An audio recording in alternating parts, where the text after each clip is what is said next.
Selamat datang kembali semuanya. Baterai besi udara cepat banget jadi pilihan yang kuat buat nyimpan listrik berjam-jam atau bahkan berhari-hari. Idenya sederhana tapi manjur. Baterai ini pakai besi, air, dan oksigen buat bikin reaksi kimia bolak-balik yang mengubah karat jadi listrik. Terus balik lagi. Form Energy di Amerika Serikat, Fraunhofer IFAM di Jerman, sama National Institute of Advanced Industrial Science and Technology di Jepang itu jagoannya. Insinyur mereka udah belajar ngontrol proses bernapasnya oksigen yang bikin besi berkarat terus balik lagi jadi logam. Keseimbangan yang pas ini bikin penyimpanan skala besar jadi bisa diandalkan dan murah.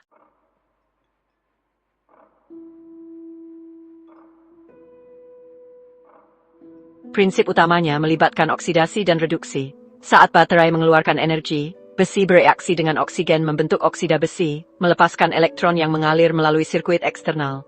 Saat listrik disuplai untuk mengisi ulang, oksida besi berubah kembali menjadi besi dan oksigen dilepaskan ke udara.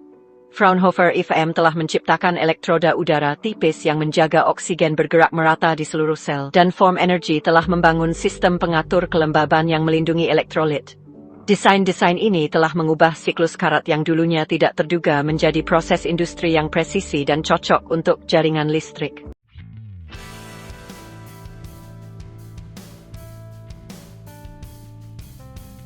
Setiap sel baterai punya elektroda besi, elektroda udara, dan cairan elektrolit berbasis air yang membawa ion-ion. Saat baterai dipakai, elektroda besinya berkarat, sementara elektroda udara memasukkan oksigen. Saat diisi ulang, prosesnya berbalik. Para insinyur di École Polytechnique di Prancis sedang menyempurnakan katalis agar pelepasan oksigen lebih cepat. Sementara IST di Jepang sedang menyempurnakan elektrolit agar lebih stabil. Semua kemajuan ini meningkatkan efisiensi dan daya tahan baterai, sehingga sel-sel ini bisa bertahan bertahun-tahun dengan sedikit penurunan kapasitas.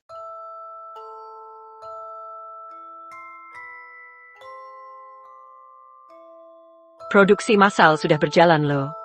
Form Energy sudah membuka jalur perakitan otomatis di Pennsylvania. Di sana, mereka mencetak dan melapisi lembaran besi jadi tumpukan sel baterai. Di Jerman, Fraunhofer IFAM dan Siemens Energy lagi nyoba alat robot yang bisa merakit tumpukan sel ini jadi modul kontainer, siap dikirim. Hitachi Power Solutions di Jepang sudah bikin sistem las laser yang bisa menyegel setiap modul dengan rapat. Jadi, nggak ada udara bocor dan nggak gampang karatan.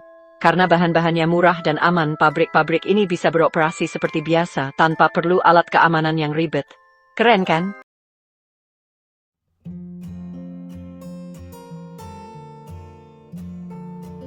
Pabrik percontohan sudah menyebar di beberapa wilayah.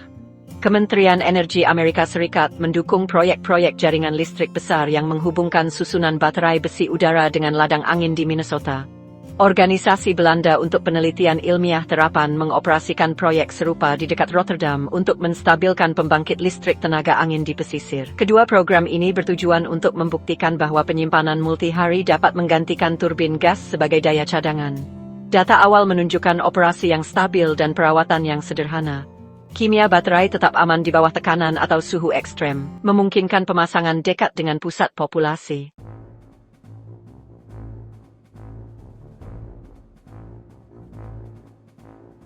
Kinerja baterai ini tergantung pada bagaimana kita mengendalikan oksigen dan kelembapannya.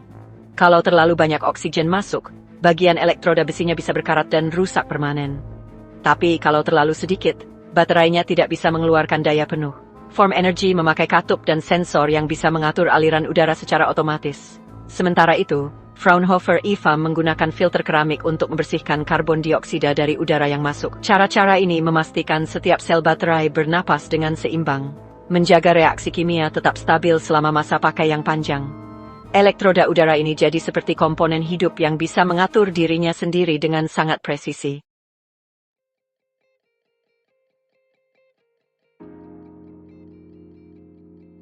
Para peneliti terus menyempurnakan bahan-bahan di dalamnya. Institut Teknologi India Madras melapisi serbuk besi dengan karbon konduktif untuk menjaga kontak listrik selama siklus. Lembaga Penelitian Energi Korea sedang menguji bahan tambahan nikel dan mangan yang meningkatkan voltase dan mengurangi kerugian overpotensial.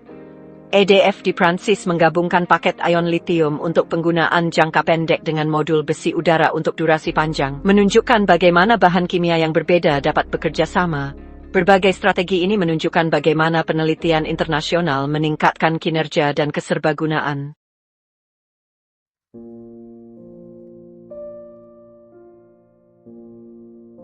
Pendingin juga penting banget loh. Siemens Energy di Jerman dan Hitachi Power Solutions di Jepang sudah merancang sistem pendingin cair yang mengalirkan cairan khusus di antara tumpukan elektroda. Sirkuit pendingin ini membuang panas berlebih dan menjaga suhu tetap stabil. Setiap wadah baterai punya sensor suhu yang terhubung ke komputer pengendali. Kalau sistem mendeteksi suhu yang tidak rata, dia otomatis mengatur kecepatan pompa atau kipas. Otomatisasi ini mengurangi kerusakan dan bikin setiap modul bisa kerja terus-menerus tanpa perlu diawasi manusia.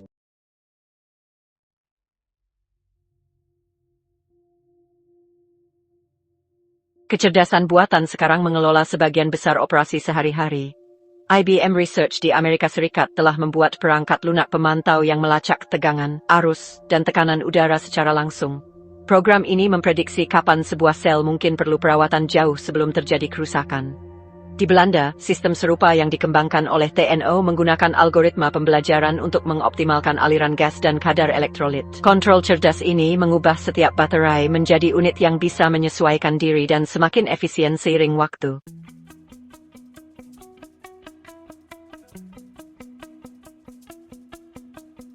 Lembaga pendidikan juga ikut berkontribusi loh. Universitas di Polandia dan India sudah memasukkan sistem baterai besi udara ke dalam mata kuliah teknik mereka. Mahasiswa bisa melihat langsung bagaimana proses karat terbentuk dan hilang menghasilkan listrik. Ini menghubungkan kimia dengan pembangkit listrik yang bisa mereka lihat sendiri. Demonstrasi yang bisa dilihat ini bikin mereka makin paham tentang proses redoks dan perubahan energi. Ini juga menyiapkan insinyur-insinyur baru untuk merawat dan merancang pembangkit penyimpanan energi masa depan. Jadi pengetahuan kita tambah seiring dengan kemajuan teknologi.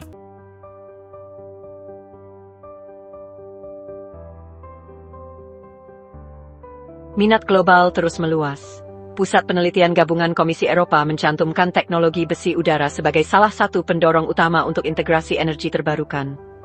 Departemen Energi Amerika Serikat memprediksi lebih dari 10 gigawatt jam kapasitas pada tahun 2029. Form Energy berencana membangun fasilitas komersial dengan Excel Energy, sementara EDF dan Siemens Energy mengkoordinasikan uji coba di seluruh Eropa. Upaya gabungan ini menunjukkan bagaimana program perusahaan dan publik dapat selaras menuju satu tujuan praktis. Penyimpanan berdurasi panjang yang terjangkau untuk jaringan listrik yang stabil.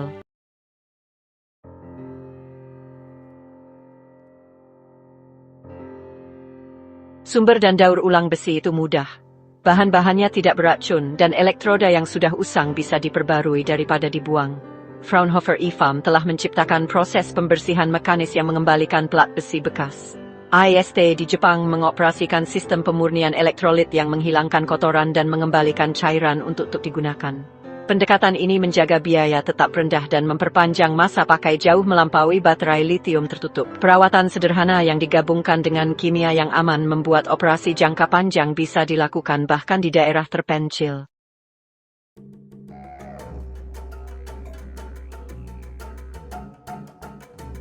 Indonesia telah menjadi tempat uji coba untuk penerapan lokal. Badan Riset dan Inovasi Nasional sedang mengembangkan unit besi udara yang ringkas untuk microgrid pulau. Unit-unit ini berpasangan dengan panel surya untuk menyediakan listrik di malam hari. Karena mereka tahan terhadap kelembaban dan udara garam, mereka hanya membutuhkan perlindungan minimal. Uji coba menunjukkan kinerja yang konsisten dalam kondisi tropis, menunjukkan bahwa desain ini dapat mendukung elektrifikasi pedesaan di seluruh Asia Tenggara tanpa infrastruktur berat atau bahan impor.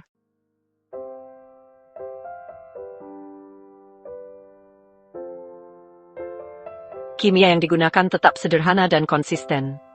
Besi bereaksi dengan oksigen dan air, lalu menghasilkan karat saat baterai mengeluarkan listrik. Dan listrik mengembalikannya menjadi logam saat diisi ulang. Setiap langkah reaksi ini bisa dibalik dan tidak butuh bahan-bahan yang aneh. Para insinyur mengatur siklus ini dengan mengontrol aliran udara, menyeimbangkan cairan elektrolit, dan memakai sensor untuk menyelaraskan semua bagian. Hasilnya adalah sistem yang bekerja dengan tenang, menggunakan bahan-bahan sehari-hari untuk menyimpan energi yang dulu dianggap mustahil dengan biaya semurah itu.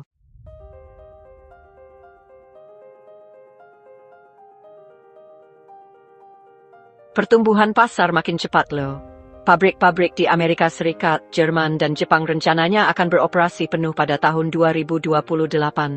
Para ahli memperkirakan penyebaran global akan melebihi 10 gigawatt jam dalam beberapa tahun. Perusahaan listrik melihat teknologi ini sebagai tulang punggung yang bisa diandalkan untuk integrasi energi terbarukan. Dengan bahan yang sederhana, biaya murah, dan operasi yang cerdas, baterai besi udara siap mengubah cara penyimpanan dan pengelolaan listrik, baik di tingkat nasional maupun lokal.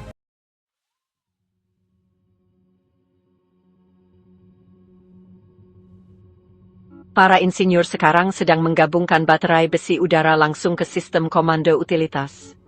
Di Pacific Northwest National Laboratory di Amerika Serikat, para pengembang perangkat lunak telah menciptakan kembaran digital yang mensimulasikan seluruh susunan baterai secara langsung. Model-model ini memprediksi bagaimana ribuan modul akan merespons perubahan cuaca dan permintaan, memungkinkan pusat kendali untuk merencanakan urutan pengisian dan pengosongan daya berjam-jam sebelumnya. Di Jerman, Siemens Energy sedang membangun sistem kontrol prediktif serupa untuk fasilitas percontohan mereka. Dengan menyatukan kimia fisik dengan analisis data, utilitas mendapatkan keandalan dan kemampuan beradaptasi dalam menyeimbangkan jaringan listrik mereka sehari-hari.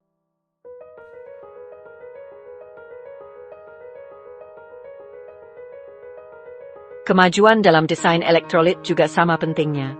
Para peneliti di Indian Institute of Science dan University of Tokyo telah menemukan bahwa zat aditif seperti natrium silikat dapat meningkatkan pergerakan ion sambil mencegah reaksi samping.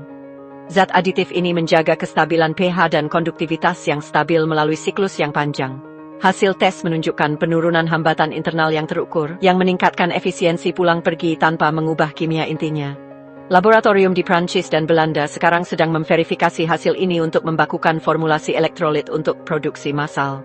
Kerjasama ini memastikan kecocokan antara produsen internasional dan menyederhanakan peningkatan skala di masa depan.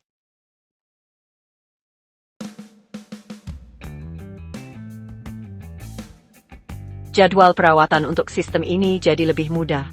Form Energy sudah punya model layanan di mana modul-modulnya diperiksa 2 tahun sekali.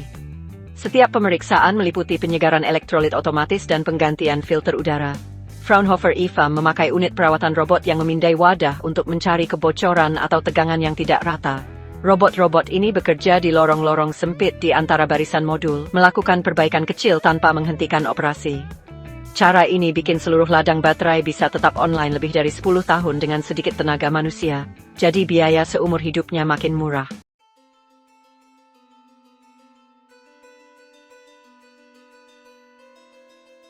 Pengujian keamanan selalu menunjukkan hasil yang baik. Laboratorium Energi Terbarukan Nasional dari Departemen Energi Amerika Serikat melakukan percobaan penuaan cepat untuk meniru penggunaan selama 10 tahun. Bahkan saat diisi daya berlebihan secara paksa, tidak ada panas berlebih atau ledakan. Sel-selnya hanya sedikit hangat sebelum kembali ke suhu normal. Penelitian serupa di IST Jepang memastikan bahwa emisi oksigen tetap aman bahkan saat ada kerusakan. Hasil ini membuat regulator menggolongkan sistem besi udara sebagai instalasi berisiko rendah, sehingga mempermudah perizinan untuk fasilitas baru.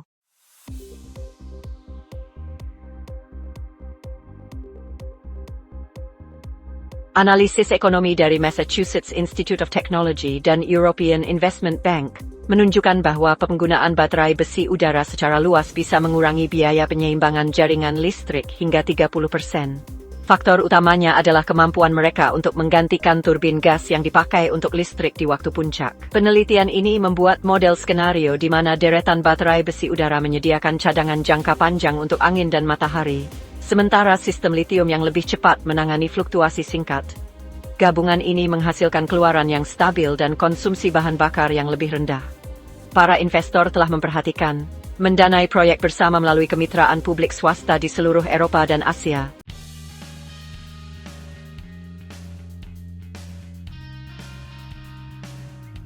Kedepannya, para insinyur berencana untuk menghubungkan susunan baterai besi udara dengan pembawa energi lainnya. Penelitian oleh Hitachi Power Solutions dan EDF sedang menjajaki penggabungan output baterai dengan produksi hidrogen, menciptakan pembangkit hibrida yang mengubah kelebihan listrik menjadi muatan yang disimpan dan bahan bakar kimia. Operasi mode ganda ini bisa memaksimalkan nilai setiap siklus pembangkitan. Sementara itu, penelitian di Korea Institute of Energy Research menyelidiki pasangan baterai besi udara dengan tenaga panas bumi, menggunakan sumber panas yang stabil untuk mendorong pengisian daya selama permintaan rendah. Sistem multidimensi ini menunjukkan bagaimana teknologi dapat beradaptasi dengan berbagai bentuk pembangkitan tanpa perlu desain ulang.